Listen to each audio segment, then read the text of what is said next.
Assalamualaikum warahmatullahi wabarakatuh.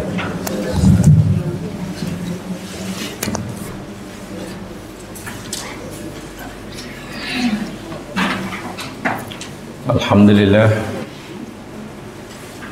wa syukru lillah, la hawla wa la quwata illa billah.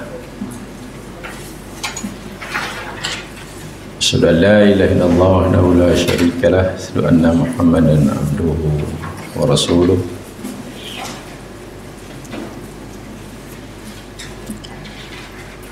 Allahumma salli ala Muhammad wa ala ali Muhammad.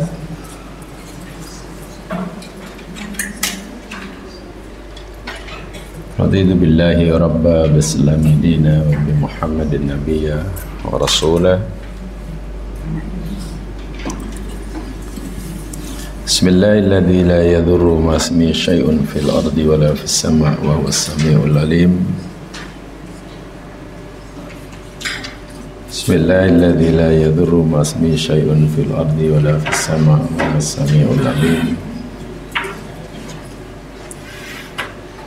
Bismillahilladzi la yadurru ma ismihi syai'un fil ardi wa la fis sama' wa huwas sami'ul alim.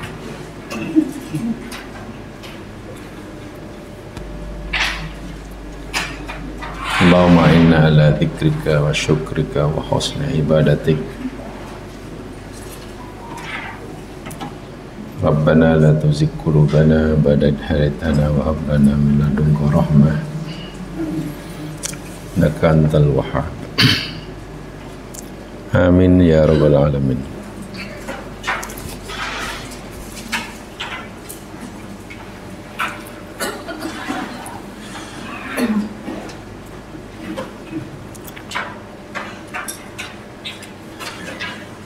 Untuk kita memaksimalkan mengambil keberkatan bulan Ramadan,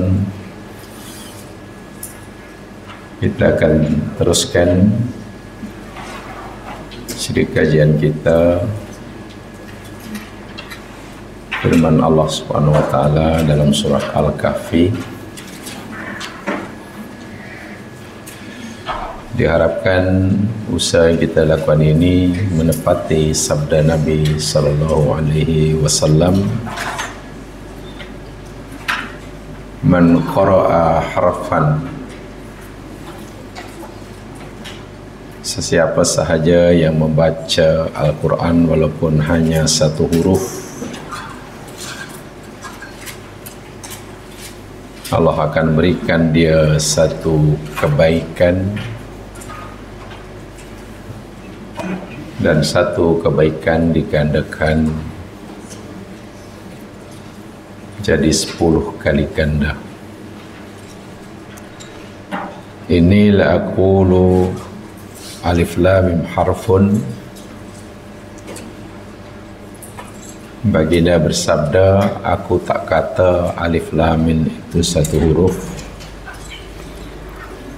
tapi alif satu huruf, lam satu huruf, dan mim satu huruf. Bermakna kita membaca alif lam mim, dah baca 3 huruf, dapat 3 kebaikan, digandakan masing-masing 10 menjadi 30.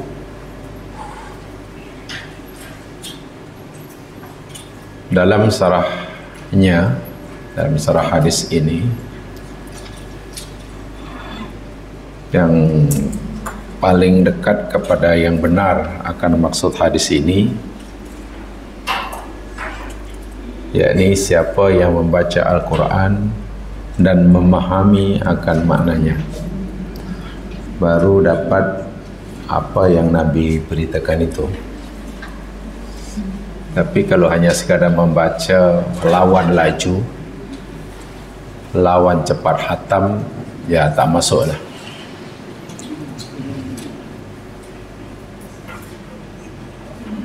Karena sababul wurud atau sebab datangnya hadis ini, sahabat-sahabat Nabi ini semuanya faham Al-Quran, mengerti Al-Quran, faham Al-Quran, tapi rupanya tidak semua sahabat Nabi rajin membaca Al-Quran. Ada yang rajin, ada yang kurang rajin. Nah, kepada yang kurang rajin inilah Nabi beritahu, ingatkan pada mereka dalam bahasa mudah, seakan-akan Nabi menegur mereka, pasal apa kamu tak baca Quran, sedangkan bila kamu baca kamu faham. Kamu tahu tak, kalau kamu baca satu huruf kamu dapat satu kebaikan gandakan 10. Sebab itu kalau kita ingin mendapatkan satu huruf 10 kebaikan, baca dan fahami akan maknanya, camkan betul-betul. Itu mudah-mudahan apa yang kita usahakan ini, kita termasuk orang yang diberi tabsyir oleh Nabi dalam hadisnya tadi. Amin. Sekarang kita akan pelajari ayat yang ke-16.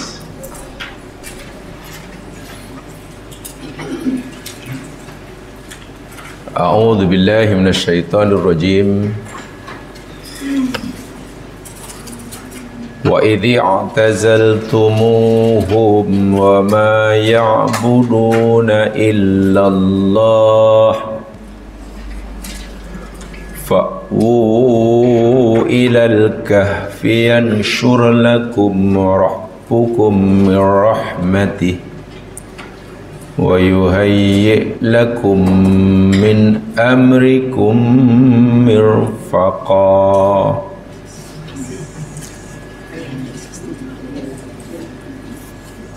Berapa huruf dah tu ya? Berapa huruf tu? Tu 2, 3, 4, 5. Ambil kalkulator berapa huruf tu. Wa'id, dan ingatlah ketika i'tazaltumuhum, kamu telah meninggalkan mereka, atau kamu telah membawa diri, mengasingkan diri dari mereka. Ini rupa-rupanya Allah menceritakan perbualan, percakapan di antara Ashabul Kahfi, di mana dalam ayat sebelumnya mereka telah mengambil pendirian yang tegas, yakni memilih keyakinan yang berbeza sama sekali dengan keyakinan yang dianuti oleh kaumnya, oleh negaranya, oleh rajanya. Karena mereka sudah punya keimanan yang berbeza sama sekali, apatah lagi mereka diancam dan diugut akan dibunuh, maka mereka bercakap sesama mereka. Di antara perbualan mereka itu yakni ini. Dan ingatlah ketika kamu, wahai saudara-saudaraku, kita tak tahu yang Ashabul Kahfi yang mana ini, yang pertama ke yang kedua daripada 7 orang itu, telah meninggalkan atau mengasingkan diri dari mereka. Mereka umatnya lah, kaumnya. Wa ma ya'budun, dan kamu juga telah mengasingkan diri, memisahkan diri, meninggalkan diri dari apa yang mereka sembah, ilallah, kecuali Allah. Apa yang patut kamu lakukan bila kita sudah tidak lagi bersama mereka? Kita sudah bertekad untuk meninggalkan mereka, mengasingkan diri mereka. Namanya al-i'tizal. I'tizal itu mengasingkan diri. Fa'wu ilal kahfi, fa maka awa ya'wi, itu maknanya carilah perlindungan atau berlindunglah kamu, ilal kahfi, ke gua. Itu pakai alif lam, al kahfi. Ini memberikan maksud satu antaranya bahawa kahfi, gua yang nak dituju itu telah dikenal oleh mereka karena ma'rifat. Jadi kalau ma'rifat mana sudah diketahui oleh mereka. Bahkan ada mufassir menyatakan mereka telah biasa pergi ke gua itu untuk berkhalwat, bertahannuth. Jadi tidak perlu mencari gua, karena gua mereka telah kenali sebelumnya. Dari mana kita tahu ada alif lam al-kahfi dalam bentuk ma'rifat, definite noun. Mereka cukup yakin yanshur lakum rabbukum mir rahmatih. Yanshur, niscaya akan melimpahkan terus menerus. Ini pakai fi'il mudhari' present tense, jadi bermakna istimrariyah, terus menerus akan melimpahkan lakum bagi kamu, rabbukum oleh Tuhan kamu, apa yang dia akan limpahkan kepada kamu, mir rahmatihi, sebagian daripada rahmatnya. Jangan khawatir, jangan khawatir akan susah itu, akan hadap ini. Tak apa, Tuhanmu asih akan melimpahkan berbagai rahmatnya secara berterusan. Bukan itu sahaja, wa yuhayyi' lakum, hayya ayuhayyi'u, dan pasti Tuhanmu akan menyediakan, hayya ayuhayyi'u, mempersiapkan, menyediakan, lakum bagi kamu, min amrikum, daripada urusan kamu ini, mirfaqa, sesuatu yang bermanfaat, sesuatu yang berguna. Apa saja yang Tuhanmu, yang Allah, yang kamu sembah, pasti akan menyediakan sesuatu yang bermanfaat, yang berguna bagi kamu. Di samping Tuhanmu pasti akan terus menerus melimpahkan rahmatnya. Baik, jamaah sekalian, ayat yang ke-16 ini cerita tentang al-i'tizal. Di situ ada kalimah wa idhi'tazaltumuhu. Nah, ini kuncinya, al-i'tizal, i'tizalu, daripada kalimah i'tazala, ya'tazilu, kan ada i'tizal tadi. I'tizal ni jamaah sekalian, yakni tajannubu syai'i sawa'un. Saya sampaikan dulu definisi dia.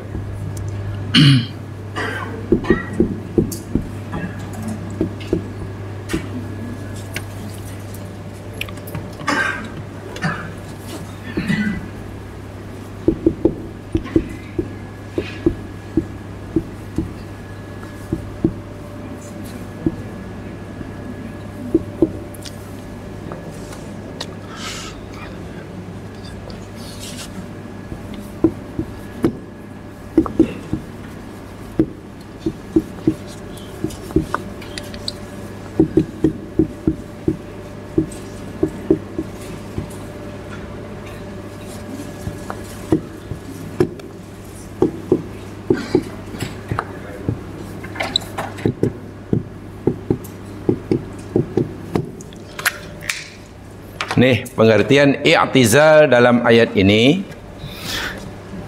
Di situ ada kalimat i'tazala, ya'tazilu, i'tazaltumuhum. Hamzah, ain, ta, zai, lam. Root wordnya, kalau zaman tengok dalam dictionary, ain, zai, lam. Dalam agama kita ada aliran, dalam aliran apa namanya akidah, ada aliran Mu'tazilah. Daripada inilah Mu'tazilah. Karena dahulu ada seorang murid kepada Imam Hasan Basri, namanya Wasil bin Atha. Hasan Basri seorang ulama tasawuf pada zamannya, ramai anak muridnya. Salah seorang muridnya namanya Wasil bin Atha. Dia tidak setuju dengan pendapat gurunya. Ya, tentang surga, tentang neraka dan akhirat lah, banyak hal. Karena tidak setuju, dia tidak mau meneruskan kajiannya, pembelajarannya kepada gurunya Hasan Basri, tapi dia mengasingkan diri, keluar. Ya, keluarlah daripada sekolah Hasan Basri. Mengasingkan diri, lalu buat madrasah sendiri. Nah, ramai orang kata i'tazala Wasil, i'tazala Wasil. Oh, Wasil telah mengasingkan diri. Ya, Wasil telah membawa diri, memisahkan diri. Daripada kalimah i'tazala Wasil itu akhirnya golongan mereka itu panggil Mu'tazilah. So Mu'tazilah yakni orang-orang atau golongan kumpulan yang mengasingkan diri daripada kumpulan asal, memisahkan diri, buat kumpulan sendiri, buat grup sendiri kerana tak setuju dengan apa yang disebutkan oleh syekhnya. Golongan Mu'tazilah. Ini apa makna i'tizal? Ini definisi dia. Sebab jemaah sekalian, seperti yang selalu saya katakan, bila kita nak bicara suatu masalah, kita mesti tahu dahulu definisi masalah yang kita nak pelajari itu, dan kita mesti sepakat tentang definisinya. Al-i'tizal ni huwa tajannubus syai'i sawa'un kana hadza tajannubu badanan au qalban. I'tizal ialah tajannubu syai', meninggalkan atau menjauhkan sesuatu. Menjauhi, bukan menjauhkan, menjauhi sesuatu. Sama ada dengan secara fizikal, tubuh badan, ataupun hati. Menjauhi sesuatu sama ada secara fizikal atau dengan hati. Asalnya satu kumpulan, bahkan namanya pun terdaftar dari anggota, itulah. Karena bengkak, tak setuju dengan dia pun caw lah. Dia pun keluar, kemudian buat kumpulan. Jadi kan memisahkan mereka dari itu physically, ataupun mungkin masih dalam kumpulan tersebut, tetapi hatinya sudah tidak sama. Dah lain haluan dia. Kumpulannya pergi ke selatan, dia pergi utara. Tapi orangnya secara fizikal masih berada di situ. Nah, perbuatan itu namanya i'tizal. Badanan au qalban. Baik ke tak baik ayatnya di sana ni? Tengok dulu. Dalam hal apa? Dalam hal apa? Ingat, Ashabul Kahfi, sejumlah anak muda, taruna-taruna ini, telah memilih keyakinan akidah tauhid. La ilaha illallah, itu akidahnya. Meyakini bahwasanya tiada Tuhan yang berhak disembah melainkan Allah. Keyakinan yang dipilih oleh Ashabul Kahfi berbeza sama sekali, berlawanan sama sekali dengan keyakinan yang di kaumnya. Bermakna Ashabul Kahfi telah i'tizal dari segi keyakinannya, betul? Keyakinan yang ada dalam hatinya sudah tidak sama. Saya tidak lagi mau gabung dengan kamu. Kamu sembah batu sila, tapi aku sembah lain. Itu dari segi keyakinan, dari jiwa sudah berbeza. Bukan itu saja, Ashabul Kahfi juga i'tizal secara badaniyah, secara jismiyah. Fizikalnya pun kita tak boleh tinggal di kampung halaman kita ini. Kita mesti tinggalkan kampung halaman ini, tumpah darah ini, cari tempat lain. Karena kalau kita terus berada di sini, sedangkan fahaman kita sudah berbeza, apalagi mereka marah dan mengancam kita akan dibunuhnya, ya elok kita lari. Itu maknanya i'tizal. Kalau itu i'tizal Ashabul Kahfi, okey tak okey? Okey. Bukan okey. Okey sangat. Dan itu perlu dalam kehidupan. Jelas-jelas ini katalah satu kumpulan yang batil. Ya, sudah dibawa ke arah yang tak betul, yang tersasar. Kalau asalnya kita jadi anggota, ya kita kena keluar. Sama ada keluar secara fizikal atau paling tidak hati dah tak setuju. Itu wajib. Kita tak boleh terus sama dalam kumpulan tadi. Tidak dibenarkan aspek tadi. Betul ya. Sebab itu Ashabul Kahfi kedua-duanya. Secara fizikalnya pun dia sudah tidak lagi bersama kaumnya. Dari segi keyakinan pun, akidahnya pun, jiwa dan hatinya, jiwa raganya, dia membawa diri. I'tizal, at-taba'ud wal-infirad an mukhalatati syai', menjauhkan diri dengan menyendiri dan menyendiri, tak mau lagi bercampur gaul dengan mereka kerana keyakinan agama. Itu wajib hukumnya. Tapi kalau i'tizal dalam masalah dunia, adik-beradik i'tizal, elok tak elok? Adik-beradik tak tahulah apa pasal apa lah kalau adik-beradik tiba-tiba dah tak tegur siapa. Mengasingkan diri. Asalnya duduk satu kampung, wah, pindah rumah masih panas, pindah negeri, biar lebih jauh. Satu negeri masih rasa tentam, pindah negara. Kalau satu negara pun masih tak tenang, pindah planet. Ya, i'tizalnya dah memang dah dahsyat tu. Karena perbezaannya sangat ketara dan besar sekali, sehingga selagi masih duduk di planet yang sama, tidak tenang. Yang satu di bumi, yang satu carilah di Mercury ke mana ke. Allahu Akbar. Itu buruk, tak boleh. Akhir zaman ini jemaah sekalian, ini termasuk fitnah akhir zaman ya. Orang banyak melakukan i'tizal bukan dalam masalah keyakinan dan agama, itu malangnya, tapi lagi pada masalah-masalah duniawi dan kepentingan. Itu berat sekali itu. Dan itu ciri khas, ciri sifat-sifat akhir zaman. Nabi SAW dan sahabatnya orang Islam di Makkah tak mampu nak melaksanakan, mengamalkan perintah agama kerana ditindas oleh orang kafir Quraisy.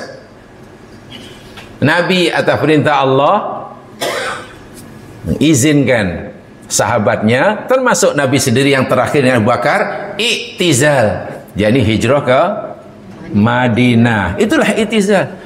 Zaman dulu betul-betul i'tizali semata-mata kerana kepentingan agama. Dan itu hukumnya wajib.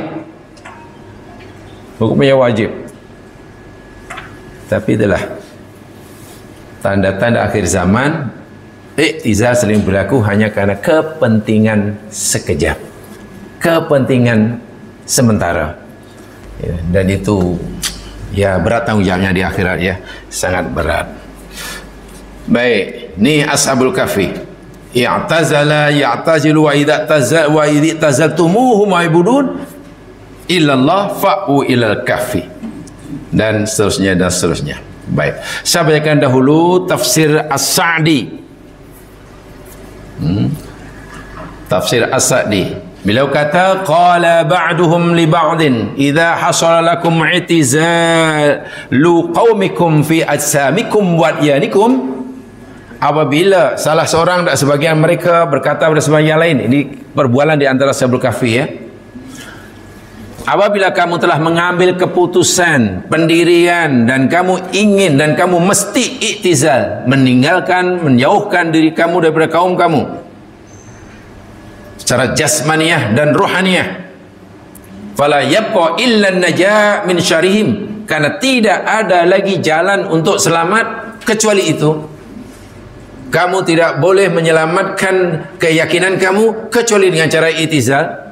Kamu tidak ada jalan untuk menyelamatkan keselamatan diri kamu kecuali iktizal. Iktizal waktu itu hukumnya wajib. Jika tidak ada lagi cara untuk menyelamatkan keimanan kecuali dengan iktizal, tidak lagi cara untuk menyelamatkan keselamatan diri kecuali dengan iktizal. Iktizal hukumnya wajib. Hukumnya wajib. Wa tasabbul asbabil mafdiyah dalika, karena itu adalah salah satu asbab yang mesti dilakukan. Li'annahum la sabila lahum ila qitalihim, karena tidak mungkin bagi Ashabul Kahfi melawan negaranya. Dia hanya 7 orang, anak-anak muda, kan? Janggut pun belum tumbuh. Kan? Nak melawan rajanya, negaranya, habislah. Kena pergi. Wala baqaum baina adhim, dan tidak mungkin mereka terus kekal di tengah-tengah mereka. Wa malagharidinihim, sedangkan kaumnya itu berbeza agama dengan mereka.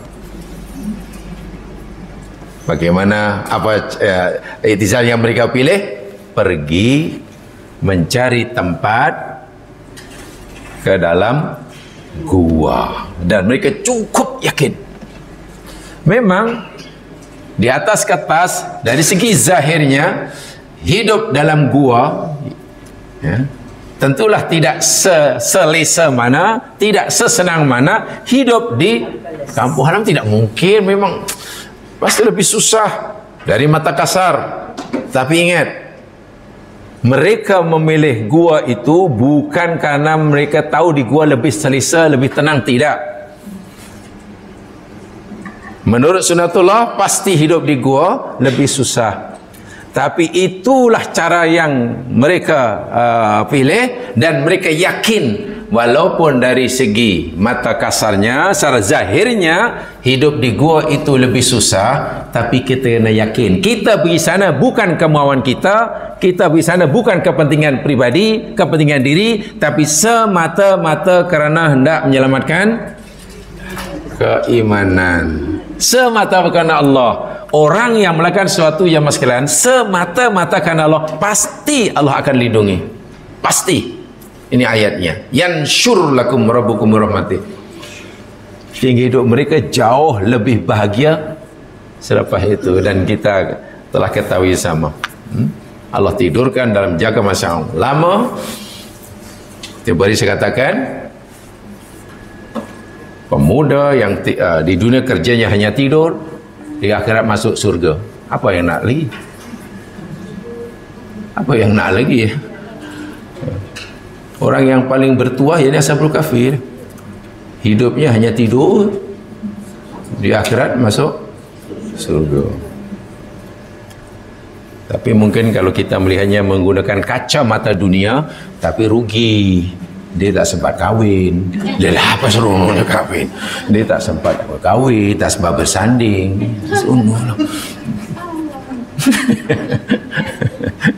Nanti kalau berkeluarga kan tambah pertanyaan di akhirat. Dengan sebab perkawinan, sebab punya anak, punya keluarga, bekerja itu, itu banyak pertanyaan, banyak petanggung jawabannya. Ashabul Kahfi benar-benar Allah kabulkan permohonan mereka. Yansyur lakum rabbukum min rahmatih.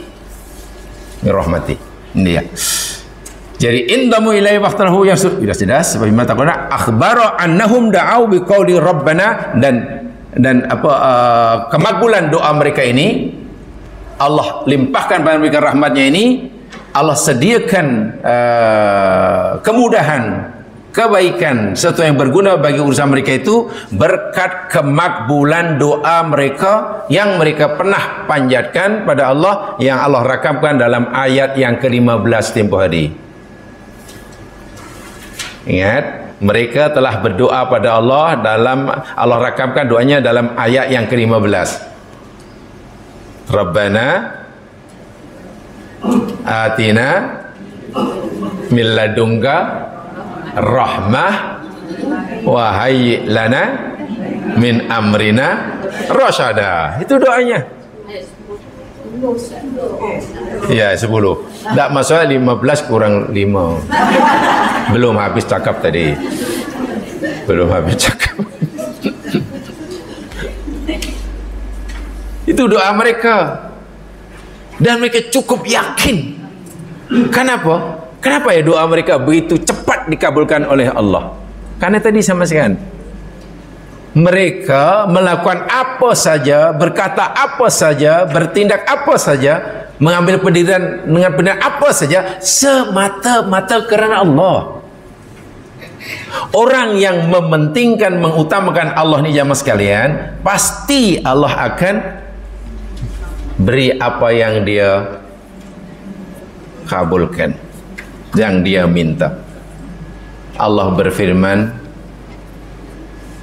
ya bena Adam, wahai anak Adam, tafarruq li ibadati, tumpukan, sibukkan diri kamu untuk menyembah aku. Jangan ada kepentingan lain dalam hidupmu kecuali hanya untuk mengabdikan diri padaku. Makan pun ya dengan bismillah, bekerja pun karena mencari rezeki yang halal atas ridha Allah, berumah tangga pun ingin mendapatkan ganjaran daripada Allah. Bila kamu telah menyibukkan dirimu, mengabdikan diri kepada aku, kata Allah, asyudda faqra, pasti aku akan tutup kefakiran dirimu. Pasti apa saja kefakiran, kekurangan kita oleh Allah akan dicukupkan. Pasti dimudahkan segala urusan. Itu salah satu rahsia doa segera dikabulkan. Kalau kita mau doa kita cepat dikabulkan oleh Allah, tunaikan dahulu permintaan Allah pada kita. Sebelum kita mau, Allah tunaikan permintaan kita. Kita ni sering pelik. Kita mau Allah kabulkan permintaan kita, tapi kita tak nak tak nak bagi apa yang Allah minta. Kita nak Allah bagi apa yang kita minta, tapi kita tak nak bagi apa yang Allah. Ini ada dalam Quran. Dalilnya ini. Ini kalau kita mau ya, doa kita makbul.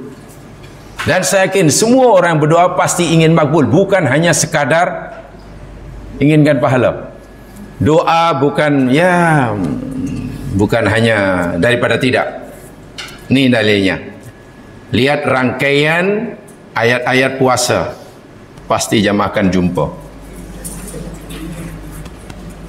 Rangkaian ayat puasa ini dalam surah apa?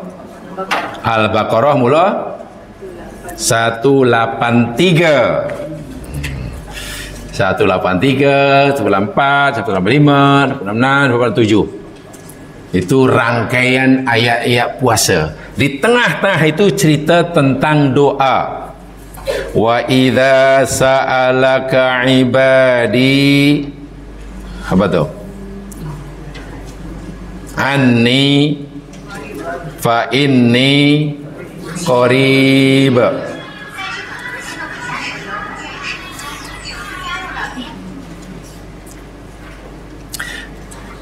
Al-Baqarah 186. Ini ayat doa yang Allah letakkan di tengah-tengah rangkaian ayat-ayat puasa. Ini ada rahsia sendiri ini. Tanya yang mengajar tafsir. Tanya yang bagi tazkirah Ramadan. Apa rahsia macam tak kena? Cerita Ramadan, puasa. Tiba-tiba satu ayat cerita tentang doa. Lepas itu sambung lagi Ramadan. Macam tak? Ini macam mana ni mission ayat ni? Cerita puasa tak habis, tiba-tiba ada satu ayat di tengah-tengahnya. Doa. Nih, wa idza sa'alaka ibadi anni fa inni qarib. Dan apabila bertanya kepada engkau wahai Muhammad oleh hamba-hambaku tentang aku, Allah sendiri jawab, fa inni qarib. Sesungguhnya aku ini sangat dekat, sangat hampir. Sehingga bila kita berdoa tidak perlulah dengan bersuara yang kuat, tak perlu memekik-mekik. Seeloknya berdoa ni kalau seorang diri jamaah sekalian macam orang berbisik, itu paling bagus.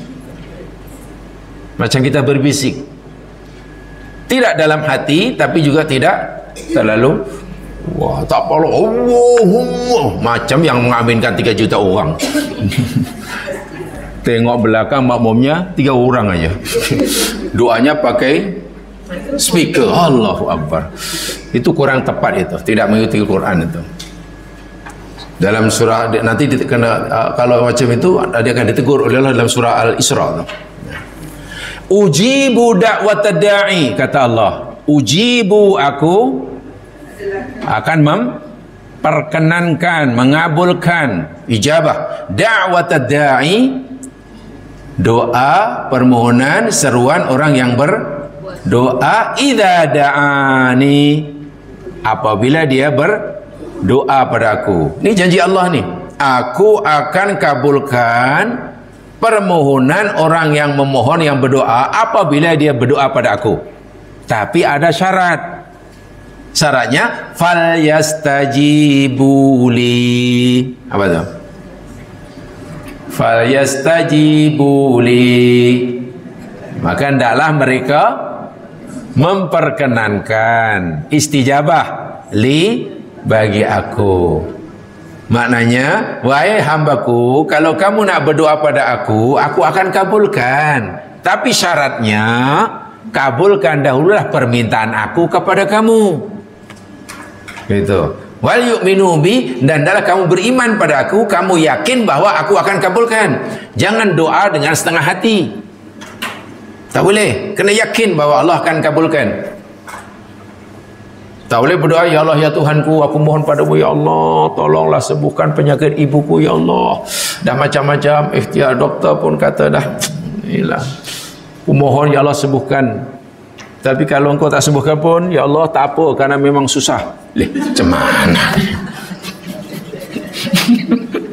Memang doktor kata pun memang susah, jadi kalau engkau tak sembuh aku pun tak apa dia. Ada kedua pada Allah macam tu. Apa dia fikir kalau doktor kata susah, nak sembuhkan Allah pun susah.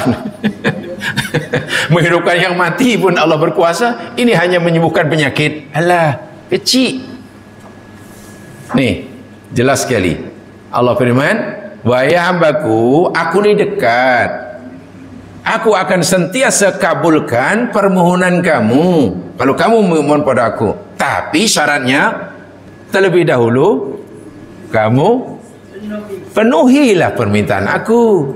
Jangan kamu suruh aku memenuhi permintaan kamu, tapi kamu tak mau memenuhi permintaan aku. Ini rahsia kemakbulan doa. Mau doa di rumah ke, di masjid ke, di multazam ke, di kaki bukit mana ke, tak mengenal tempat, asal kita memenuhi syarat ini, doa akan dikabulkan. Tapi kalau tidak, ini tidak kita penuhi, doa di multazam pun ya hanya mungkin tak akan tembus langit lah. Mungkin tak akan tembus ke langit ke-7. Nak lepas bumbung bangunan pun tak lepas. Ini syarat dia. Ashabul Kahfi telah memenuhi apa yang Allah minta. Kamu dalam beriman hanya pada aku, iya ya Allah, asyhadu an la ilaha illallah. Kamu mesti berpegang teguh dengan keyakinan, iya ya Allah. Dan kamu rela menghadapi apa risiko, iya ya Allah. Kamu kehilangan segala-galanya demi keimanmu, iya ya Allah. Iya samina wa ta'ala. Dan ia buktikan i'tizal. Maka doa Ashabul Kahfi, Rabbana hablana apa? Lagu rahmah dikabulkan.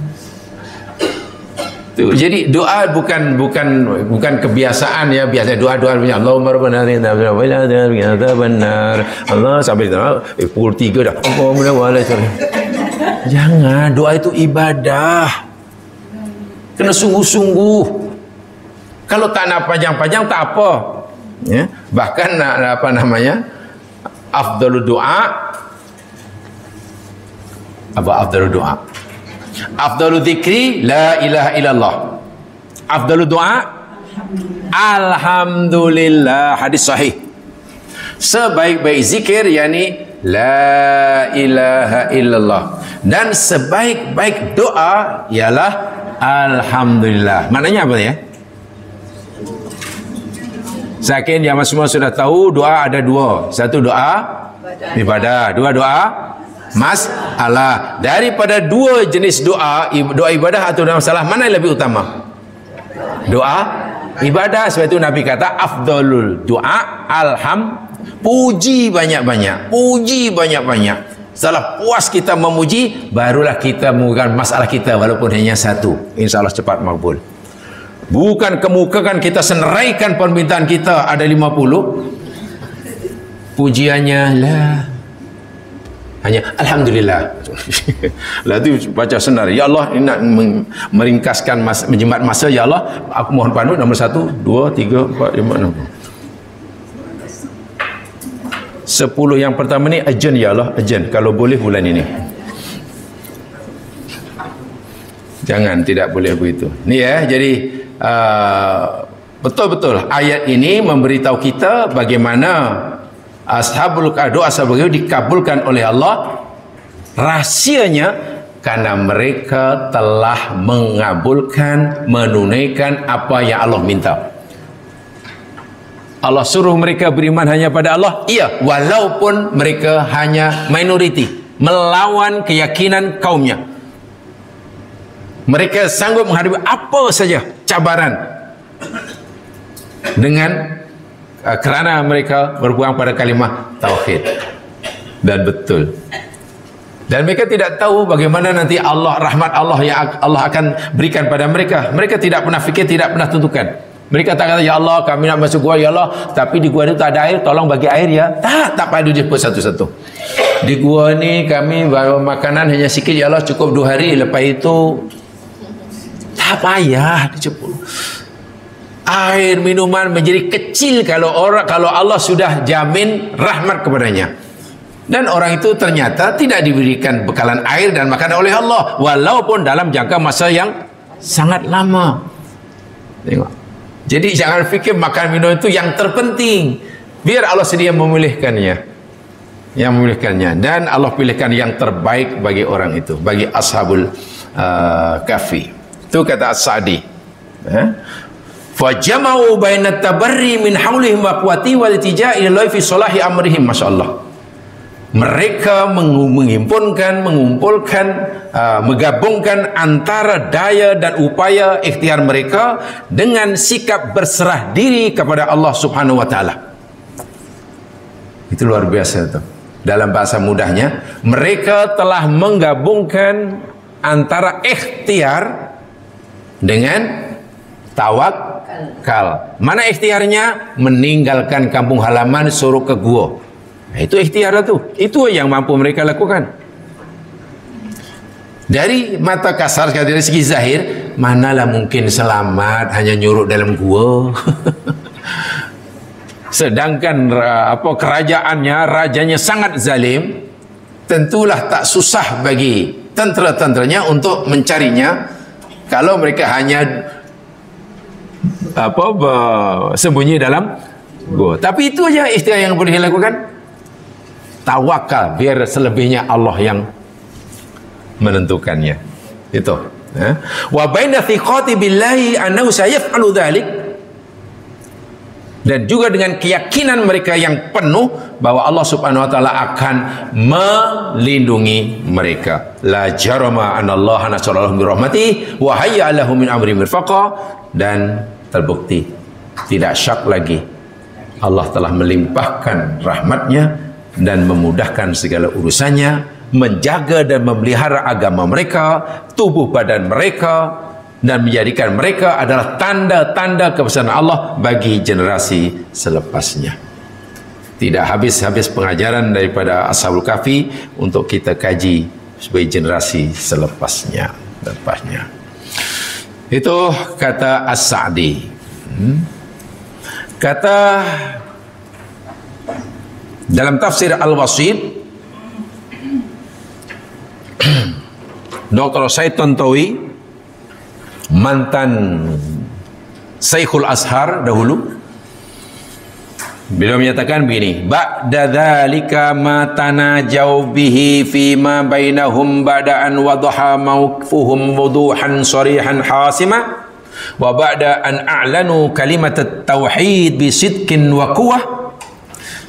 Selepas mereka berbincang sesama mereka dan setelah mereka mengambil pendirian yang tegas, nyata lagi tegas bahawa mereka mesti meninggalkan kampung halaman mereka, lalu Allah serahkan usaha mereka itu kepada Allah Subhanahu wa taala. Jadi yang pentingnya yakni mereka mereka yakin seyakin-yakinnya bahwa keputusan pendirian yang mereka ambil ini tepat. Yakin seyakinnya dan rela menghadapi apa-apa risiko. Saya ingatkan untuk memudahkan jemaah memahami, ya. Kalau mereka katalah berjaya ditangkap oleh tentera-tentera kerajaan waktu itu dan dibunuh, lalu dicincang-cincang lumatlah tubuh badannya, bukan dibunuh, dicincang, kemudian di blend lah dagingnya, katalah. Ya, nak tunjuk bagaimana tauknya lah. Itu kira musibah ke bukan tu? Katalah bila mereka tiba-tiba ini atau masuk gua, tiba di dalam gua tu tanpa disedari masuk aja ada harimau pula ngap kaki mereka, atau ada ular berbisa patuk mereka. Itu musibah atau apa ya? Musibah ya, tapi itu musibah dunia. Musibah dunia. Ashabul Kahfi ini, jemaah sekalian, pengajaran yang sangat penting untuk kita contoh ya ni. Mereka rela menghadapi musibah dunia seberat apapun, semata-mata karena mereka tidak rela tertimpa musibah agama. Itu ya.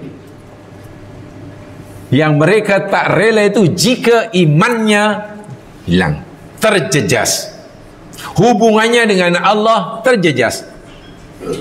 Mau badan kelaparan kau, mau badan patok ular kau, mau dicincang, tak ada masalah. Itu musibah dunia.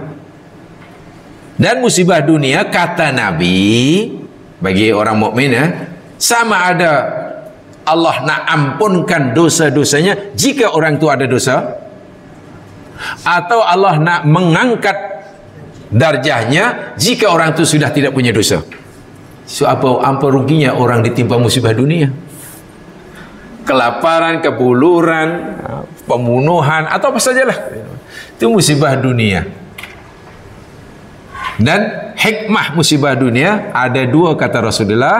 Sama ada karena Allah nak ampunkan dosa-dosanya, yang mana dosa itu tak dapat diampunkan oleh kecuali dengan musibah. Solatnya belum mampu mendapat pengampunan. Atau kalau orang itu sudah tidak punya dosa, ya, musibah itu fungsi untuk mengangkat darjahnya, dan orang itu masuk surga dengan sebab musibah dunia. Tapi kalau musibah yang menimpa itu musibah agama, takut menghadapi musibah dunia sehingga agamanya dilepaskan, imannya dilepaskan, ya jawabannya neraka lah. Ya neraka. Ini yang kenapa kita begitu berani menghadapi negaranya, rajanya yang subhanallah sangat zalim sekali ya, sangat zalim sekali pada waktu itu. Wa kana hadza min lutfillahi bihim fa innahum fi tilka tawassul ila harab minhu wal firar bidinihim minal fitnah. Jemaah sekalian, dan ini adalah salah satu daripada kelembutan Allah Subhanahu wa taala pada mereka ketika mereka memilih untuk iktizal daripada kaumnya. Walaupun tadi dikatakan menurutlah mungkin logik kita mereka akan menghadapi kesusahan yang sangat berat, tapi rupanya tidak sama sekali ya. Mereka malah mendapatkan rahmat yang luar biasa, yang luar biasa. Iktizal. Jadi wajib hukumnya apabila agama kita terancam, akidah kita terancam, dan kita tak ada cara lain kecuali meninggalkan mereka, tinggalkan. Tidak boleh terus di situ. Jangan malah pergi ke satu tempat di mana tempat itu tidak memungkinkan kita dengan bebas mengamalkan agama kita. Itu salah. Dah tenang-tenang di tempat ini kita beragama dengan mudah, solat tenang, nak puasa tak ada orang ganggu, nak baca Quran, tadarus, nak hatam satu hari 5 kali pun boleh kalau mampulah, manalah. Ya nak tunjuk hebatnya lah, nak qiyamul lail, silakan, tak ada orang kacau kan, tak orang ganggu kita kan. Tiba-tiba nak iktizal, nak hijrah, nak migrate ke negeri yang di situ, aduh, nak puasa diganggu, nak menutup aurat disindir-sindir. Dengan alasan apa? Di sana nanti lebih mewah. Walaupun kalau di sini, kalau tetap di sini, walaupun saya senang beragama, saya hanya duduk di rumah, ya teres saja. Di sana dapat bunga lo. Boleh duduk di bunga lo. Di sini saya hanya pakai kancil. Kalau di situ nanti saya pakai rimau. Pakai lembu. Kan? Kalaulah hijrahnya, iktizalnya bukan karena agama, hukumnya haram. Ya. Kenapa pilih tempat yang nak ibadah susah, diganggu, bahkan nak cari makanan halal pun susah. Walaupun boleh tapi sangat susah. Carilah tempat yang memudahkan kita melaksanakan syariat Allah. Itu maksudnya. Ashabul Kahfi telah memberikan contoh, Nabi telah memberikan contoh. Ada satu hadis begini jamaah sekalian, dan ini hadis termasuk hadis fitan ya. Hadis fitan yakni hadis tentang fitnah. Fitnah di sini fitnah bahasa Arab ya, bukan fitnah bahasa Melayu ya. Apa fitnah bahasa Arab maknanya? Ujian, penyesatan, dahsyatlah. Itu fitnah bahasa agama. Sebab kalau fitnah bahasa Melayu maknanya ya. Kalau bahasa Arab fitnah itu ujian. Kalau bahasa Melayu biasanya fitnah. Lain itu ya. Hadisnya sahih, riwayat Abu Bukhari dan Abu Dawud, saya bacakan. Begini. Daripada Abu Sa'id Al-Khudri. Yushiku ayyakuna khairu malil muslimi ghanaman yattabi'u biha saghafal jibal wa mawaqi'al qatr yafirru bidinihi minal fitan. Hadis sahih riwayat Imam Bukhari. Nabi memberitahu kita akan datang suatu masa, suatu zaman, harta orang muslim yang paling berharga, harta yang paling berharga, yang paling bernilai adalah kambing biri-biri. Biri-biri, tahu biri-biri? Sheep. Domba ya? Tak tahu. Biasalah dipanggil ma'zun. Itu yang paling mahal, yang harta yang paling berharga bagi orang mukmin pada masa itu Farzam itu tadi kambing. Yang dikembalakan, yang dipelihara di puncak-puncak bukit yang tinggi, di tempat-tempat air yang tertakung, maknanya lembah lah. Agaknya tempat itu jauh dari keramaian atau di tengah-tengah bandar metropolitan. Tempat yang bila Nabi kata di puncak-puncak bukit dan juga di lembah-lembah yang di situ ada air. Ini agaknya di bandar kosmopolitan atau metropolitan. Itu kan? Agaknya banyak kemudahan jalan raya? Tak ada. Facebook ada di situ? Tak ada. Tali besin? Tak ada. Tali besin tak ada. Yang ada besin. Menunjukkan Allahu Akbar. Kenapa ya sampai situ sekali? Dan di tempat itu dia menghindarkan agama, menyelamatkan agamanya daripada fitnah yang berlaku. Karena kalau dia duduk di kampung halamannya, agamanya tak selamat. Walhal di kampung halamannya dia kaya raya. Tapi bila dia tetap berada di situ, agamanya terancam, akidahnya terancam. Nabi kata, suatu hari akan berlaku masa di mana iman seorang muslim terancam sangat dahsyat. Dan kalau orang muslim itu tetap ingin mempertahankan keyakinannya, dia tinggalkan semua kekayaannya, hanya membawa beberapa ekor kambing sebagai mata pencarian, pergi ke tempat yang sangat jauh terpencil di atas bukit, menghabiskan umurnya di sana semata-mata karena hendak menghindari fitnah agama. Itu namanya i'tizal. Bukan malah yang di bukit malah turun ke bandar metropolitan yang menyebabkan agamanya tidak selamat. Begitulah Nabi memberitahu kita. Kita tak tahu sama ada sudah berlaku zaman kita atau belum ni. Sebab Nabi kata yushik, ya, suatu saat akan tiba masa seperti itu. Itu mana sudah sangat dekat dengan kiamat lah. Tapi tanda-tanda seperti itu memang sudah ada jamaah sekalian. Tanda. Mungkin jamaah bolehlah buat kajian sendiri. Saya pernah mengatakan, tapi taklah nyatakan hadis ini berkaitan dengan tempat itu, tidak. Tapi saya pernah mengalaminya. Dulu ketika masih menuntut, ada istilah kami dulu dipanggil KKN. KKN itu mana kuliah kerja nyata. Kalau dipanggil ya lawatan sambil belajar ke apa? Bukan. Apa?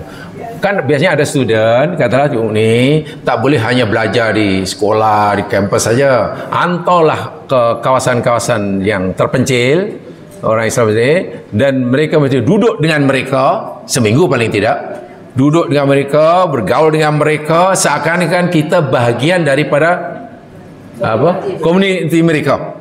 Membantu mereka, dan datang tu bukan menyusahkan ya, membantu. Bila ada mungkin rumah dia yang apa namanya tak betul dibetulkan, yang catnya yang dah pudar bantulah, bantu mereka mengajar anak-anak mereka. Makan pun tak boleh makan yang biasa dimakan, kena makanan yang dimasak oleh mereka ini. Iya. Apa di sini ada program itu ya? Ada ya? Apa namanya itu? Keluarga angkat. Keluarga ini bukan keluarga kampung, bukan. Dan kami pernah diantar itu 1 minggu. Betul, mandinya pun ya Allah ya Tuhanku di sungai mandinya. Karena sungainya jernih, sungai batu. Sungai gunung kan batu dan airnya jernih, tapi bercintalah pasal sejuknya luar biasa. Saya perhatikan dalam 1 minggu itu ada surau dia, ada apa namanya masjidnya ada. Kebanyakan orang Muslim karena waktu itu dipilih, dikhawatirkan rupanya sudah ada apa namanya berita itu sudah akan menjadi sasaran misionaris Kristen. Kristen sudah mulai sebab kalau Kristen sudah itu dan mereka akan dibantu dengan macam-macam wang ringgit, ya mereka akan murtad lah. Bila perut sudah lapar, kan? Jadi macam mana ya, kalau perut sudah lapar zaman sekarang, hukum ni dah tak, hukum tu dah tak penting. Orang yang perut lapar, dia tak peduli tentang hukum, yang penting halqum. Maknanya betul ya. Jadi waktu itu saya perhatikan, ya Allah, anaknya pergi sekolah jalan kaki, pasal di lereng bukit. Saya tanya, adik, mana sekolah dia? Oh, di bawah sana lah pak, di kanan lah bang, ada mas di bang, di kanan lah mas, di bawah sana. Jauh deh. Ya berapa lama? Ya dalam 40 minit jalan kaki. Turun. Atau budak-budak sehat, betis dia keras-keras. Pandai turun bukit. Betul, saya perhati, kita tak akan tanya, hanya perhati aja, seakan-akan tak macam tak ada apa-apa. Tapi dalam hati saya, Allah, terharu sangat. Dia tak sarapan, dibagi minum kopi anaknya. Nak pergi sekolah rendah, dibagi minum kopi, tak ada sarapan. Habis macam mana nanti? Ya nanti di jalan ada minumlah, singgahlah ke pergi orang minum kalau lapar katanya. Balik kemudian malam baca Al-Quran. Suaminya pergi ke kebunnya, isinya masak. Saya perhatikan, ya Allah, sabarnya orang ini, sabar sungguh, solat dijaga, anaknya dipastikan pandai baca Quran, tiba waktu Allah Akbar di masjid. Mana betul-betul Islam itu hidup. Maksud saya, ajaran Islam yang asasi lah, yang wajib hidup. Ya memang tak adalah usrah, tak adalah usrah apa. Jangan fikir tapi usrah tak ada. Memanglah, mana ada usrah. Nak fikir apa yang dia makan hari ini pun bingung. Tapi ya Allah, sabar, tak ada mukanya sentiasa cerah. Wah, serba kekurangan sebetulnya di kampung halamannya. Di kampung halaman. Lepas gotong royongnya kuat sekali. Kan, bila ada seorang katalah sakit, kemudian diberitahukan di masjid, esok ramai orang datang. Betul-betul hidup syariat Islam yang basic, hidup betul. Balik aja habis 1 minggu, baliklah ke kampus belajar di Bandar Metropolitan Surabaya. Tak nampak saya orang macam itu. Yang adanya gaduh aja. Lambat sikit kena hon. Lambat jalan itu tunjukkan apa nama hon, lepas itu yang kena hon tu keluarkan tangan. Kawan tunjukkan tangan, yang sebelah yang kawan itu tunjukkan penumpuk. Itu hari-hari yang saya nampak waktu itu di Bandar Metropolitan Surabaya. Katanya, di perkampungan macam tu, di perumahan macam tu, mana Islamnya, mana? Betul, suatu saat hadis Nabi ini, orang yang betul-betul prihatin dengan iman, sanggup rela meninggalkan semua kemewahan dunia pemberian Allah ini semata-mata karena tidak mau kehilangan Allah. Rela kehilangan pemberian Allah semata-mata kerana tidak mau kehilangan Allah. Dan itu ujian yang paling berat sekali itu. Itu akhir zaman akan ada. Tapi tanda-tanda itu sudah nampak lah ya mas ya. Sudah nampak. Jadi apa namanya? Itu pengajaran yang luar biasa daripada Ashabul Kahfi. Fi hadhil hal tusra'ul uzlah 'anil nas. Jadi ayat ini dalam keadaan seperti itu kita disyariatkan untuk uzlah. Bila kita berada dalam keadaan seperti itu, kita disyariatkan untuk beriktizal, untuk uzlah, ya, untuk uzlah. Uzlah bukan iktizal, bukan tahannus ya. Bukan tahannus, bukan khalwat. Nabi dahulu pergi ke Gua Hira, itu bukan iktizal, namanya khalwat atau tahannut. Khalwat itu bahasa agama, bahasa mulia. Khalwat bahasa agama, tapi khalwat bahasa Melayu. Nah ini yang susah bahasa Melayu. Nabi khalwat ya mas kalian di Gua Hira, didatangi Jibril, ditemani Jibril. Sekarang khalwat didatangi. Mulai kuasa lain, dia memang lain. Itu namanya khalwat, itu namanya tahannus. Tahannus ini yakni tujuannya untuk boleh bertaamul. Katalah kalau kita sudah jenuh fikiran kita, hidup dalam masyarakat yang siutak betul. Ya, sekali kita tinggalkan menyendiri, beruzlah, untuk kita bertahanus, berta'ammul, untuk kita berkontemplasi. Untuk kita kontemplasi apa ya? Contemplation ni apa bahasa Melayunya? Ya, contemplation, bahasa Melayu kontemplasi. Ya, sebab situasi, kondisi, jadi institusi, jadi untuk apa kontemplasi bahasa Melayu? Merenung ke dalam, bukan keluar.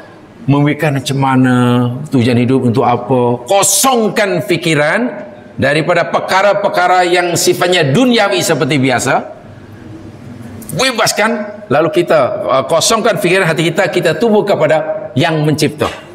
Fikir, apa tujuan ini, kenapa? Itu perlu, itu namanya khalwat. Itu namanya khalwat. Kita sekarang boleh khalwat, contohnya kalau kita qiyamul lail seorang diri.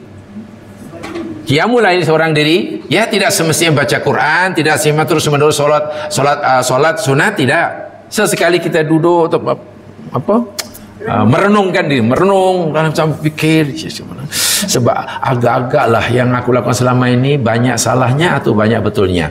Agak-agak seminggu lepas ini saya banyak dosanya atau banyak pahalanya. Agak kalau ditimbang banyak. Itu kena macam tu. Itu tahannuth atau khalwat. Kalau i'tizal itu memang terus tinggalkan tempat yang tidak memungkinkan atau tempat yang boleh membahayakan keselamatan imannya. Imam An-Nawawi mengatakan al-mukhtar tafdilul mukhalatah liman la yaghlibu ala dhannihi annahu yaqau fil maksiat. Imam Nawawi berkata, sebetulnya yang elok, yang utama, seseorang itu hendaklah mengutamakan bergaul dengan masyarakat. Jangan itizal. Berkumpul dengan masyarakat, jangan itizal. Selagi ia yakin bahawa agamanya, imannya selamat. Selagi akidah kita selamat, selagi kita yakin iman kita, agama kita tidak terancam, maka kehidupan yang paling ideal ialah bermasyarakat, bersosial, bergaul, itu yang paling ideal. Tapi fa in ashkalal amru fal uzlatu aula. Tapi apabila kita sudah yakin, bila terus kita berada di tempat itu, iman kita terancam, agama kita terancam, maka uzlah lebih utama, i'tizal hendaklah diutamakan. Itu kata imam kita An-Nawawi rahimahullah, salah seorang ulama terkenal dalam madhab Syafi'i. Fal hadis, sebab berdekat ini komentar beliau tentang hadis yang saya bacakan tadi ya. Wal hadisu fadlu uzlah fi ayyamil fitan. Dalam hadis tadi dinyatakan keutamaan i'tizal pada masa-masa fitnah, pada waktu-waktu fitnah. Illa ayyakuna insan mimman lahu qudratun ala izalatil fitnah, kecuali bagi sesiapa yang mampu melawan fitnah tersebut, yang mampu menyelamatkan imannya daripada fitnah tersebut. Fa innahu yajibu alaihi sa'yu fi izalatiha, wajib atasnya untuk menghilangkan fitnah tersebut, melawan fitnah tersebut. Imma fardun ain wa imma fardu kifayah. Boleh jadi ia jadi fardu ain atau fardu. Artinya beginilah, orang Islam pada prinsipnya yang tidak boleh meninggalkan maksiat yang berlaku di sekelilingnya. Itu prinsip. Itu jelas, asasi. Orang Islam tidak dibenarkan meninggalkan tempat yang berlaku maksiat ada kelilingnya. Itu maksiat lari. Lalu macam mana kalau tengok maksiat lari? Bila kita akan amar ma'ruf nahi munkar. Saya tak boleh lah situ maksiat, lari aja. Hanya duduk seorang di dalam gua, tak boleh. Kalau kita tahu ada maksiat berlaku, hendaklah kita berusaha untuk mencegahnya. Tapi bila sudah sampai satu peringkat kita tak punya keupayaan, dan kita yakin akidah kita terancam, iman kita terancam, agama kita terancam karena tak mampu, kekuatan tak seimbang, kekuatan yang kita miliki dengan kekuatan pelaku maksiat berbeda sekali. Waktu itulah baru al-afdal, al-aula, yang utama, yakni al-i'tizal. Al-i'tizal itu kata Imam Nawawi berdasarkan hadis tadi. Hadis tadi. Wa amma fi ghairi ayyamil fitnah fakhtalafa ulama fil uzlah wal ihtira ayyuhuma afdal. Adapun pada masa-masa yang tidak berlaku fitnah, ulama berbeza pendapat apa hukum i'tizal itu, baik i'tizal atau baik mukhalatah. I'tizalnya namanya mukhalatah ya. I'tizal ini lawan dia al-mukhalatah. Kalau i'tizal maknanya memisahkan, mengasingkan diri daripada orang lain. Mukhalatah maknanya berlawan dia lah, bercampur ya, bercampur, bergaul, apalah. Jadi dalam keadaan yang tidak ada fitnah, mana yang lebih utama? Ayyuhuma afdal, i'tizal atau mukhalatah? Baru tafsir mukhalatah liman la ya, boleh tadi sampaikan di atas ya. Jadi mukhalatah itu lebih utama. Ada hadisnya. Ada seorang sahabat Nabi pada jalan di Madinah, lalu menemukan tempat yang sangat sesuai untuk ibadah. Air ada, tempatnya sangat tenang, jauh daripada hiruk pikuk bandar Madinah. Lalu dia terfikir, kalau aku boleh duduk tempat ini, maknanya ibadahku betul-betul khusyuk, tak ada gangguan apa-apa.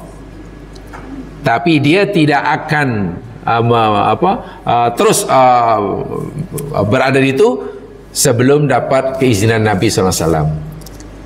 Jumpa Nabi lalu tanya, ya Rasulullah, aku menemukan tempat yang sangat sesuai untuk aku ibadah, tak ada gangguan apa-apa, boleh tak aku berada di sana? Karena tak nak lagi mukhalatah dengan masyarakatnya, dia ingin i'tizal. Nabi larang, sesungguhnya kamu bergaul dengan masyarakat kamu jauh lebih baik daripada i'tizal. Mukhalatah lebih baik. Hadisnya ada. Sebab kalau mukhalatah di situ ada maksiat, ya kamu cegah. Bila ada maksiat berlaku, itu peluang bagi kita untuk kita dapat pahala. Orang lain buat maksiat, dosa. Tapi ketika kita melihat orang lain buat maksiat, itu peluang bagi kita untuk dapat pahala. Macam mana caranya? Join sama. Kalau join sama tu mana berjamaah masuk neraka. Mencegahnya, berusaha untuk mencegahnya. Kalau ada kekuasaan, gunakan kekuasaannya. Maklum kita guru besar, yang buat maksiat guru kecil, kan ada kuasa. Maklum kita orang tua, yang buat kesalahan anak, ada kuasa lah. Bila kita ada kuasa, bila kita tak ada kuasa, dengan lidah, dengan nasihat. Kita ada ilmu bagi nasihat, apalagi kita pitah bercakap. Kita seorang pakar motivasi banyak, seorang motivator tersohor, bagi nasihat. Nampaknya dengan nasihat kawan ni macam tak jadi aja, dengan hujah macam tak menjadi, udahlah biqalbihi. Jadi kita mengubahnya dengan hati. Mengubah dengan hati ni macam mana maksudnya? Atau bengke aja, dengan hati bengke aja. Kita hanya berdoa pada Allah agar mereka diberi petunjuk. Tapi ingat, kalau kita hanya mampu berdoa dalam hati, Nabi kata itulah selemah-lemah iman. Jadi takkan kita jadi orang yang paling lemah imannya. Tak beranilah, sebab dia keluarkan dalil lah. Dalilnya sahih, rawahu Melayu. Sebab selalu kata jangan nyibuk, jangan mandai-mandai, jaga. Itu hadis sahih riwayat Melayu. Lalu kata jadi handphone, iyalah saya tak boleh jaga tepi kain orang, tak apalah. Akhirnya hanya dalam hati, itu lemah, iman paling lemah lah. Walhas tadi saya katakan, bila kita melihat maksiat oleh orang lain, orang itu berdosa, tapi kita punya peluang untuk dapat pahala. Sebab itu mukhalatah lebih utama, lebih utama. Itu. Tapi kalau sudah di tengah-tengah syirik, kafir, tak ada orang Islam kecuali kita seorang, semua susah, ya wajib hukumnya, wajib. Jangan malah pergi ya ke tempat yang itu, walaupun mungkin akan mendapat peluang duniawi yang lebih hebat. Jadi iktizal bolehlah di sini maknanya hampir sama dengan hijrah. Hijrah daripada kezaliman. Hijrah maknanya apa ya?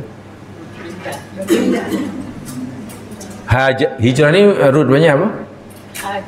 Hajara kan? Apa makna hajara? Hijrah, meninggalkan, pindah. Hajara itu maknanya jemaah sekalian, menjauhkan diri daripada sesuatu atau meninggalkan sesuatu kerana membenci. Meninggalkan sesuatu kerana benci.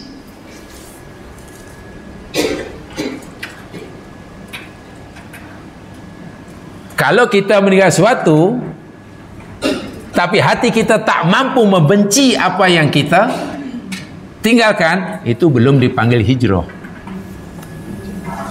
Nabi dan umatnya, orang Islam di Makkah, tinggalkan Makkah, pergi ke Madinah. Semua hati para sahabat yang meninggalkan Makkah itu benci, tidak suka dengan perangai orang Makkah. Ada rasa itu. Bukan membenci tanah Makkahnya ya. Tuh orang kafirnya itu. Itu namanya hijrah. Sana bagi contoh lah. Contoh mudah lah untuk jawabnya. Ada 3 orang. 3 orang ni ya kalau bahasa kita saudara barulah. Mu'alaf. Atau ada orang kata orang apa tu? Mu'alaf ya. Baru masuk Islam tu. Convert. Revert. Ya. ABC. Baru masuk Islam. Semasa belum Muslim, ya banyaklah perkara-perkara yang diharamkan oleh Islam mereka lakukan. Katalah ketiga-tiga itu semuanya dahulu yang suka minum arak karena mereka kata baik. Telah masuk Islam, mereka tahu rupanya arak ini diharamkan oleh agama Islam. Akhirnya ABC dah tak minum kan, sudah tinggalkan arak. Jadi arak. A tak minum, B tak minum, C tak minum. Selesai. Mukmin tu. Sama-sama dah hijrah. Dan yang tak marah ini tapi hatinya so masih bila tengok orang minum masih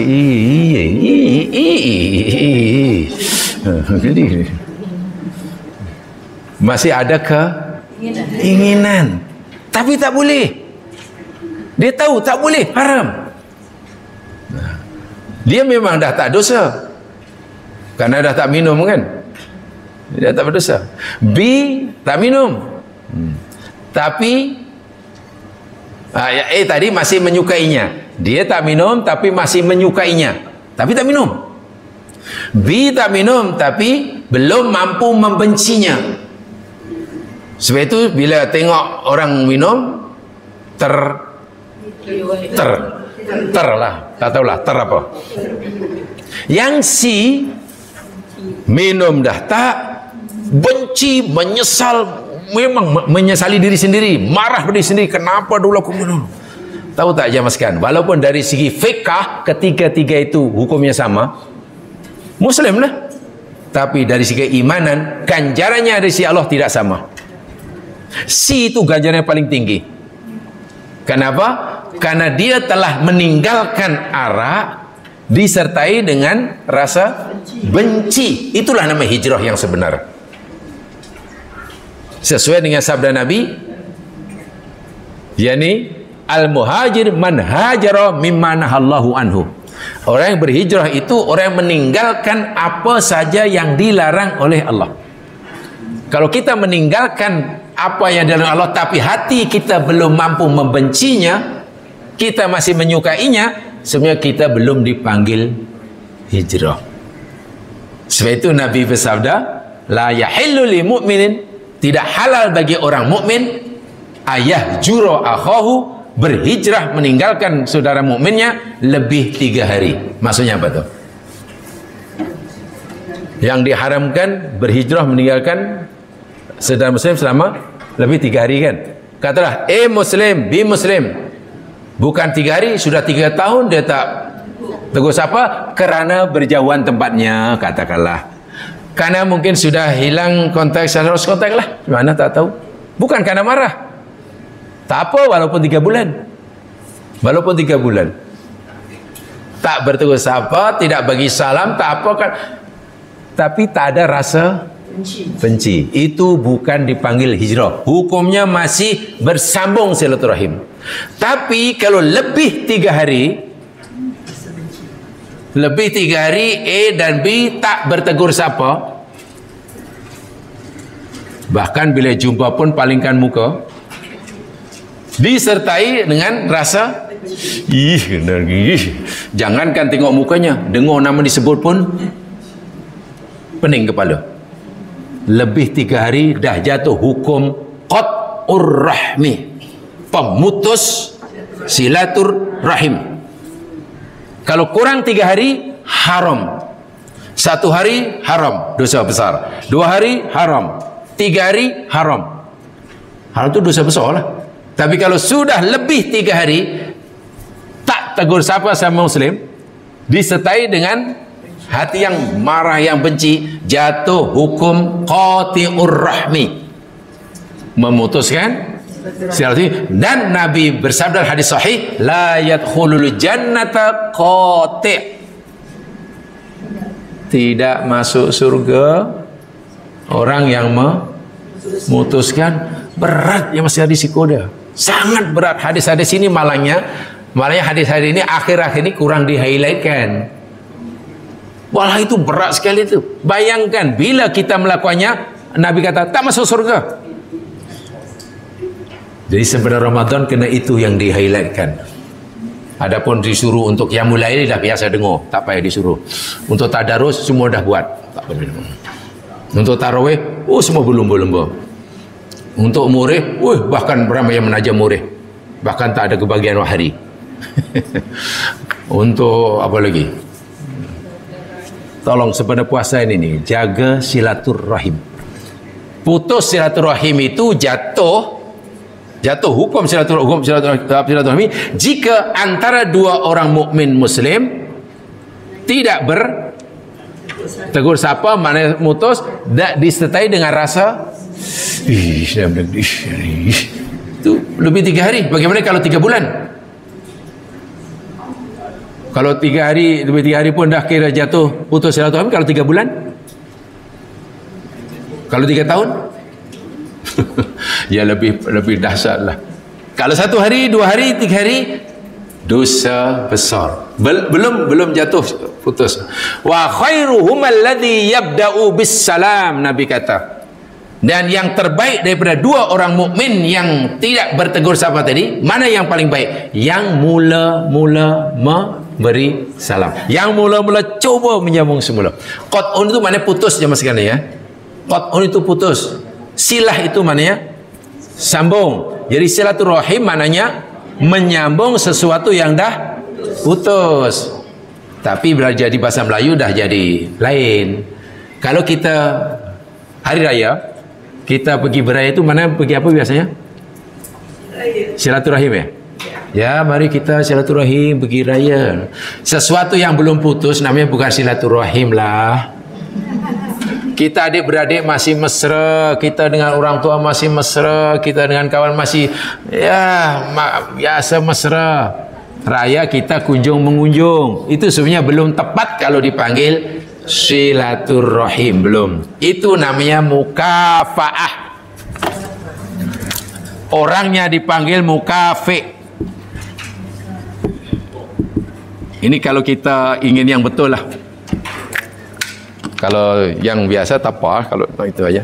Mukafa'ah itu maknanya membalas lah. Kenapa awak pergi rumah dia? Ya, karena tempoh hari dia pun pergi rumah saya.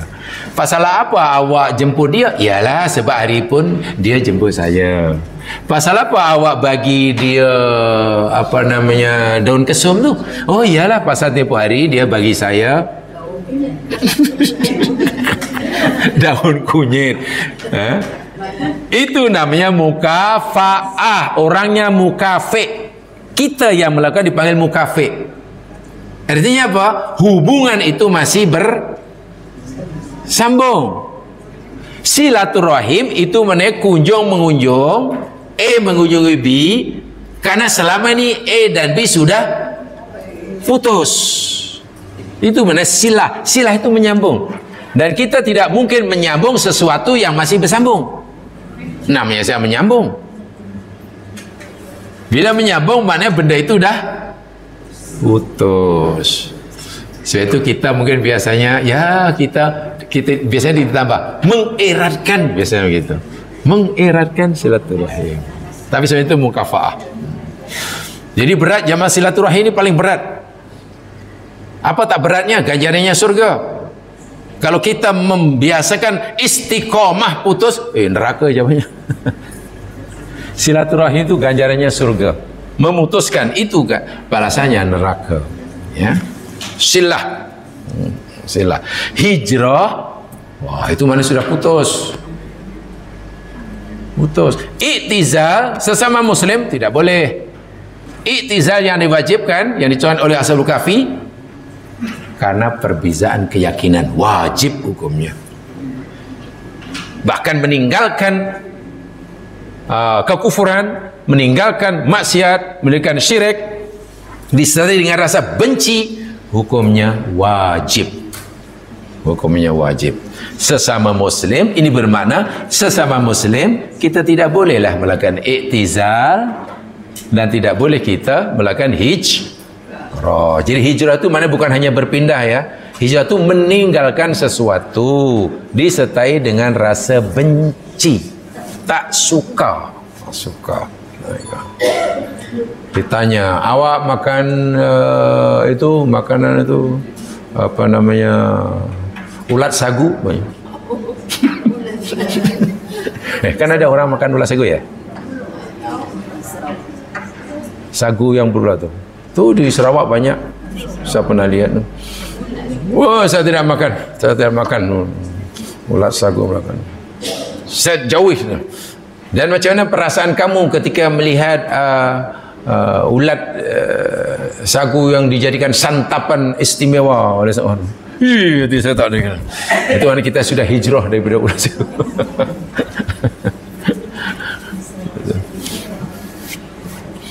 Baik, paham ya? Jadi ini pengajaran yang sangat berharga bagi orang, bagi kita ya. Sebab dan ini akan berlaku melanda umat Islam. Nabi telah beritahu dan Sahih Bukhari ada, Sahih Muslim ada, ya. Satakunu fitanul qa'id. Satu fitan akan berlaku fitnah agama yang sangat besar. Pada waktu itu orang yang duduk lebih baik daripada orang yang berdiri. Orang yang berdiri lebih baik orang yang berjalan. Dan orang yang berjalan padanya jauh lebih baik daripada orang yang berjalan kepadanya, yang sa'i daripada usaha. Maksudnya apa? Kalau kita berada fitnah, elok kita banyak duduk. Kita bersifat apa ya? Ya bukan bersifat aktif maknanya. Lebih banyak menyendiri gitulah. Walaupun mungkin kita belum mampu i'tizal, mampu i'tizal. Itu pengajaran atau inti ayat yang ke 16 ini. Jadi saya tekankan dalam masalah i'tizalnya, dan juga tadi saya katakan ayat 16 ini memberitahu kita tentang rahsia kemakbulan doa.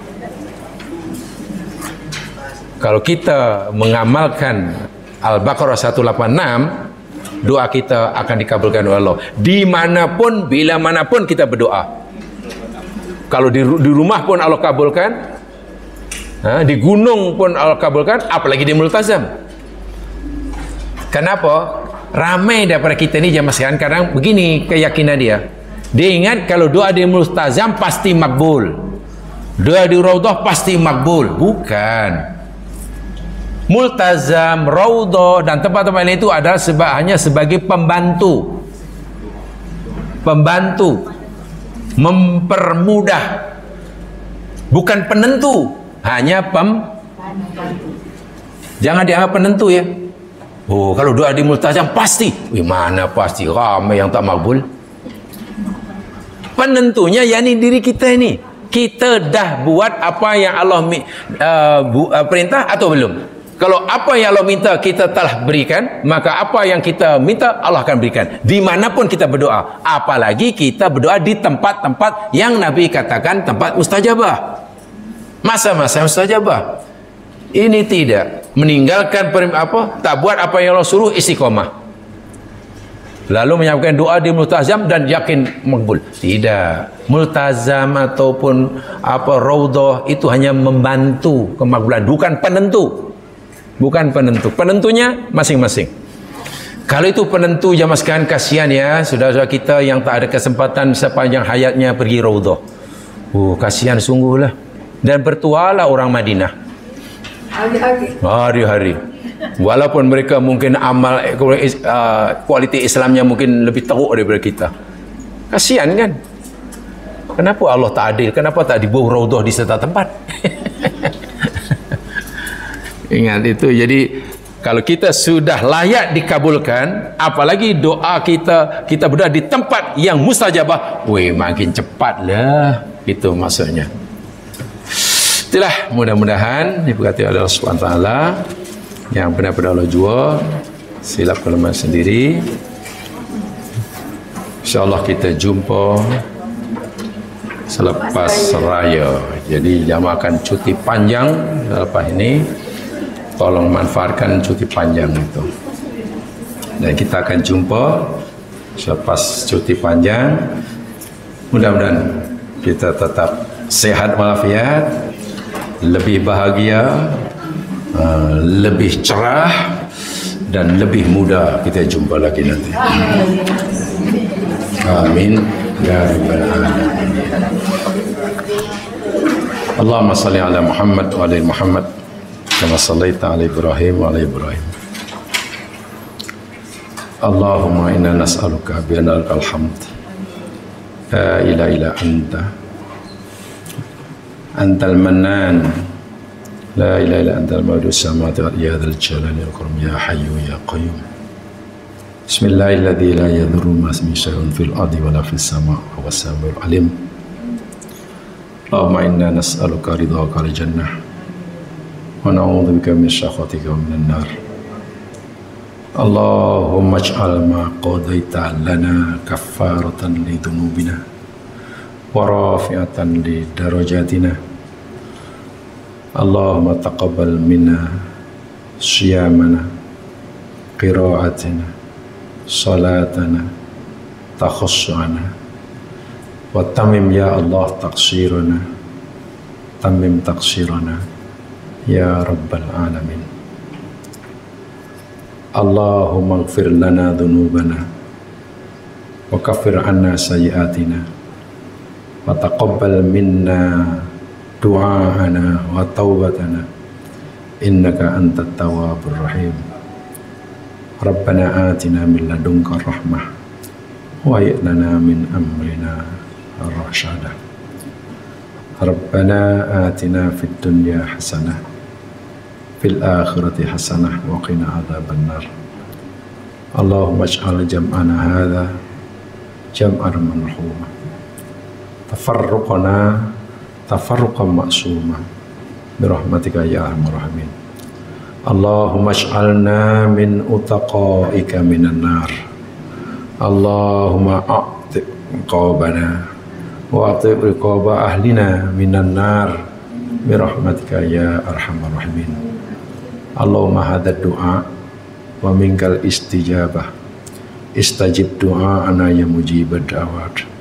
Allahumma hadha du'a wa alaika tuklan, alaika tawakkalna wa ilaika anabna alikal masir. Rabbana la taj'alna bidu'aika minal asqiyain nadiminal khasirin birahmatika ya arhamar rahimin. La taruddana ya Allah du'a'ana innaka antas sami'ul alim. Sallallahu ala Muhammad wa ala alihi wa ashabihi ajma'in. Alhamdulillahi rabbil alamin. Assalamualaikum warahmatullahi wabarakatuh.